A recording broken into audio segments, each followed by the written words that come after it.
अरे आम्ही सांगलीवरून आलोय. हां काल जे घडलं तिथंच होतो आम्ही.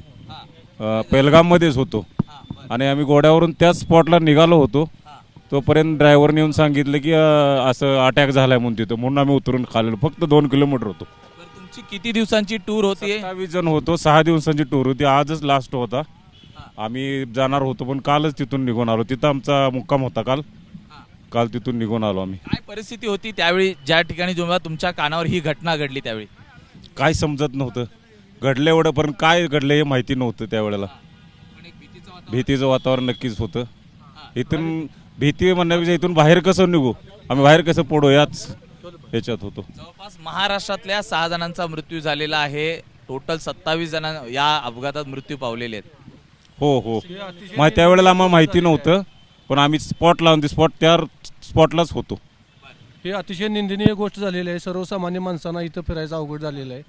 जे माणसं आता फिरत आहेत त्यांना अतिशय धोकादायक वाटायला लागले. इथं भीतीचं वातावरण झालं आहे. आम्ही एक 15 मिनटं फक्त तिथून लांब होतो.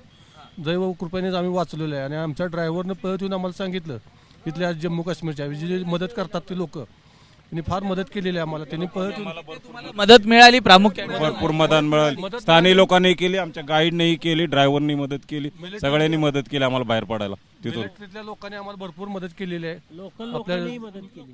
आणि आमचे गाईड वगैरे स्थानिक लोकांनी, आमच्या ड्रायव्हरनी दोघांनी आणि आम्हाला जो गाईड आहे त्याने अतिशय चांगली मदत केली. असं कोणी करणार इतकी मदत आम्हाला त्यांनी, आणि सुरक्षित ठिकाणी आम्हाला पोहोच केलं त्यांनी.